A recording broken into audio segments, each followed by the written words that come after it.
இயேசு கிறிஸ்து சிலுவையில் உங்களுக்காக எல்லாமே செஞ்சு முடிச்சிட்டாரு. It is finished. ஸோ நீங்கள் எதுவுமே பண்ண வேணாம். ஸோ நீங்கள் வந்து ரொம்ப ஜாலியாக ரொம்ப ஹாப்பியாக நீங்கள் வந்து உங்களுடைய லைஃப்பை நீங்கள் கண்டினியூ பண்ணலாம். அவரை விசுவாசித்தால் மட்டும் போதும் அப்படின்னு ப்ரீச் பண்ணுற நிறையா ட்ரெண்டிங் ப்ரீச்சர்ஸ் வந்து இப்போ நீங்கள் பார்க்க முடியும் சோஷியல் மீடியாஸில்.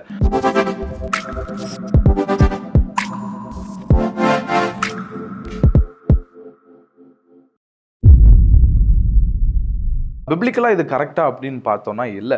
ஸோ இயேசு கிறிஸ்து நமக்காக எல்லாவற்றையும் செய்து முடித்தார். அவர் சிலுவையில் அவர் நமக்காக பலியானார், எல்லாம் செஞ்சு முடித்தார், உண்மைதான். பட் இதுக்கப்புறம் தான் ஒரு கிறிஸ்தவனுடைய வாழ்க்கை வந்து அங்கேருந்து தொடங்குது அப்படின்னு சொல்லலாம். சிலுவையில் எல்லாம் முடிந்தது. ஆனால் அ பிலீவர், அ டிசைபிளாக நம்மளுடைய சீஷர்களாக நம்மளுடைய வாழ்க்கை வந்து சிலுவையிலேருந்து தான் தொடங்குது அப்படின்னு நான் சொல்ல முடியும். ஏன்னா டிசைபிள் பற்றி ஆண்டவர் சொல்கிறார், யார் உண்மையான சீஷன் அப்படின்னா அவன் தன்னைத்தான் வெறுத்து அப்படின்னு சொல்லப்பட்டிருக்கு. ஸோ செல்ஃப் டினையல், அதை பற்றி இந்த இந்த வார்த்தை பேசுது. ஸோ தன்னைத்தான் வெறுக்கணும். ரெண்டாவது அவனுடைய சிலுவையை அனுதினமும் சுமக்கணும். Take up your cross daily அப்படின்னு பைபிள் போட்டிருக்கு. Then follow my footsteps அப்படின்னு ஆண்டவர் சொல்றாரு. தன்னைத்தான் வெறுத்து அனுதினமும் தன்னுடைய சிலுவையை எடுத்து அவர் பின்னாக செல்பவன் தான் டிசைபிள். ஸோ இந்த ஃபர்ஸ்ட் வேர்ட் பார்த்தீங்கன்னா self denial.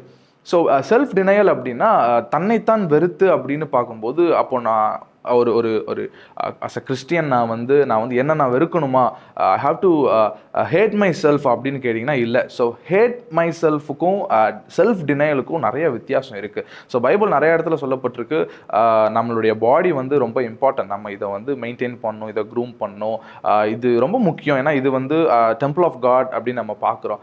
So same time self டினையல்னு வரும்பொழுது இது வந்து எதை குறிக்குது அப்படின்னா, when it comes to temptation, ஒரு வேர்ல்டு டிசையர், லஸ்ட், இதெல்லாம் வரும்பொழுது அந்த இடத்துல வந்து நம்ம வந்து அதை டினை பண்ணணும். ஏன்னா இந்த பாடிக்கு வந்து அது ரொம்ப பிடிக்கும், ப்ளஷர் வந்து அதுக்கு ரொம்ப பிடிக்கும். இது இந்த மாதிரியான டிசையர், இந்த லஸ்ட் எல்லாம் அது அக்செப்ட் பண்ணிச்சு அப்படின்னா அந்த பாடி வந்து ரொம்ப அந்த ப்ளஷரை அனுபவிக்கும். அது ஒரு பயங்கரமான ஒரு ஃபீலிங். பட் இந்த இடத்துல தான் as a disciple of God நம்ம என்ன பண்ணோம் அப்படின்னா செல்ஃப் டினையல் வந்து நம்ம இங்கே பேசணும். ஸோ இல்லை, இதுக்கு வந்து நான் நோ சொல்லுவேன், இதுக்கு இந்த ப்ளஷருக்கு நான் எஸ் சொல்ல மாட்டேன், I have to say no அப்படிங்கிறத வெரி கிளியராக இருக்கணும். இயேசு கிறிஸ்து இந்த உலகத்துக்கு வந்து அவர் இந்த க்ரூசிஃபிகேஷனை எப்படி தேர்ந்தெடுத்தாரோ அவருடைய சீஷர்களாக நம்மளும் இந்த க்ரூசிஃபிகேஷன் நமக்கும் உண்டு. ஸோ இயேசு நமக்காக மரித்து விட்டார், அதனால் நமக்கு வந்து எந்த ஒரு பிரச்சனையுமே இனி கிடையாது அப்படின்னு நம்ம சொல்ல முடியாது. ஸ்டில் பாவம் இன்னும் இருக்குது, பாவம் சிலரை மேற்கொள்ளுது, அதோடைய ஆதிக்கம் இன்னும் இந்த உலகத்தில் இருக்குது. பட் அப்போ நம்ம என்ன பண்ணோம் அப்படின்னா பைபிள் சொல்லுது, ஸோ நம்மளும் நம்மளுடைய சுயத்தை வந்து சிலுவையில் வந்து அதை அடிக்க ஒப்பு கொடுக்கணும். அதுதான் பால் வந்து கலேஷியனில் வந்து சொல்கிறாரு, கிறிஸ்துவனுடையவர்கள் தங்களுடைய ஆசையும் இச்சையும் அவர்கள் வந்து சிலுவையில் அதை அறைய ஒப்பு கொடுக்குறாங்களாம். இயேசு கிறிஸ்து எப்படி தன்னை வந்து அவர் சிலுவையில் ஒப்பு கொடுத்தாரோ, அந்த சாக்ரிஃபைஸ்க்கு அவர் அதை ஒப்பு கொடுத்தாரோ, இந்த சேம் வே நம்ம இந்த உலகத்தில் வாழ்கிறோம். But when it comes to the temptation, pleasure, இந்த வேர்ல்ட்லி ஸ்டப்ஸ்னு வரும்போது நம்மளுடைய மைண்ட் எப்படி கன்சிடர் பண்ணும் அப்படின்னா, கிறிஸ்துவனுடையவர்கள் அஸ் அ கிறிஸ்டியன் ஆல்ரெடி என்னுடைய சுயத்தை வந்து நான் சிலுவையில் அறைய நான் ஒப்பு கொடுத்துட்டேன், நான் சிலுவையில் நான் வந்து அறைந்துட்டேன் அப்படிங்கிறதுல ஒரு தெளிவோடு நம்ம இருக்கணும். ஸோ அதனால நான் சிலுவைக்கு நான் என்னை ஒப்பு கொடுத்ததுனால என்னால் இந்த வேர்ல்டி ஸ்டப்ஸ்க்கும் இந்த டிசையர், இந்த ப்ளஷருக்கு வந்து என்னால் வந்து எஸ் சொல்ல முடியாது. I am crucified with the Lord. அதுதான் ரோமர் 6ஆம் அதிகாரத்திலையும் பவுல் வந்து சொல்கிறாரு. ஸோ நம்மளுடைய மைண்ட் செட் எப்படி இருக்கணும் அப்படின்னா, ஸோ நம்மளும் ஒவ்வொரு நாளும் நம்மளை வந்து அந்த க்ரூசிஃபிகேஷன் ப்ராசஸ்க்கு நம்ம ஒப்பு கொடுக்கணும். ஏன்னா பிகாஸ் இப்போ ஒரு டெம்டேஷன் வருது, ஒரு ப்ளஷர் வருதுன்னா அதுக்கு நோ சொல்கிறது வந்து it's not a easy thing, சாதாரண விஷயம் அல்ல, அது ஒரு பெயின்ஃபுல் ப்ராசஸ் தான். நம்ம தீமோத்தியில் நீங்கள் வாசிச்சிங்கன்னா 2 தீமோத்தி 2:22 வந்து அழகான ஒரு வசனம் போட்டிருக்கும். ஸோ இந்த மாதிரி செக்ஷுவல் டிசைர் வந்து வரும்பொழுது, செக்ஷுவல் டெம்டேஷன் வரும்போது யூ ஹாவ் டு ஃப்ளீ அப்படின்னு போட்டிருக்கும். ஸோ இதோடைய அந்த க்ரீக்கில் எடுத்து பார்த்தோன்னா எதோட வேர்டோட அது ரிலேட் ஆகுது அப்படின்னா கிரேவிங்ஸ் அப்படின்னு ஒரு வேர்டு அதில் நம்மளால் படிக்க முடியும். இப்போது கிரேவிங்ஸ்னால் நம்ம எல்லாருக்குமே நமக்குள்ளே ஒரு அர்ஜ் இருக்கும்ல. இப்போ நீங்கள் சுகர் கட் பண்ணுறீங்க அப்படின்னா நீங்கள் ஒரு சுகரையோ இல்லை ஒரு கேக், ஐஸ்கிரீம் இதை மாதிரிலாம் நீங்கள் பார்த்தீங்க அப்படின்னா இது வந்து ஒரு கிரேவிங்ஸ் உங்களுக்குள்ளே கொடுக்கும், இதை சாப்பிடணும் அப்படின்னு தோணும். ஸோ இதை சாப்பிடும்போது ஆக்சுவலாக நான் ஃபர்ஸ்ட் எபிசோடில் சொன்ன மாதிரி நமக்கு பிடிச்ச ஃபுட் சாப்பிடும்போது ஒரு ப்ளஷர் வரும். ஸோ பட் நம்ம ஹெல்த்துக்காக நம்ம என்ன பண்ணுறோம்னா இந்த சுகரை கட் பண்ணுறோம். ஸோ இதை கட் பண்ணும்போது இந்த ப்ராசஸ் எப்படி இருக்கும்னா சில டைமிங்கில் வந்து பயங்கரமான கிரேவிங்ஸ் இருக்கும் நமக்குள்ள. இது எப்படியாவது நம்ம பண்ணணும், இது எப்படியாவது நம்ம இதை சாப்பிடணும் அப்படிங்கிற மாதிரி ஒரு கிரேவிங்ஸ். இந்த சேம் வேர்டு தான் இங்கே யூஸ் பண்ணுறாங்க. ஒரு ப்ளஷர், ஒரு டெம்டேஷன் வரும்பொழுது நமக்குள்ள ஒரு கிரேவிங்ஸ் இருக்கும். இதை வந்து எப்படியாவது பண்ணணும், இதை எப்படியாவது பார்க்கணும் அப்படின்னு சொல்லிட்டு, இதை எப்படியாவது செய்யணும். அப்படி இதுக்கு நோ சொல்கிறோம் அப்படின்னா அந்த ப்ராசஸ் வந்து ஒரு டஃப்பான ப்ராசஸ் தான். அது ஒரு பெயின்ஃபுல்லான ப்ராசஸ் கூட சொல்லலாம். நம்மளுடைய பாடியிலையோ மைண்ட்லையோ அது ஒரு ஸ்ட்ரகிள், அது ஒரு பெயின் கொடுக்கும். ஏன்னா ப்ரெஷருக்கு ஆப்போசிட் கண்டிப்பாக அது பெயின் தானே. அது ஒரு நல்ல ஃபீல் குட் அது இருக்க போகிறது இல்லை. அந்த நோ சொல்கிற அந்த டைம் வந்து ஸோ இது எப்படி கன்சிடர் பண்ணணும் அப்படின்னு நமக்கு பைபிளில் போட்டிருக்குன்னா, கிறிஸ்துவினுடையவர்கள் அவங்க வந்து சிலுவையில் அரைஞ்சிட்டாங்க.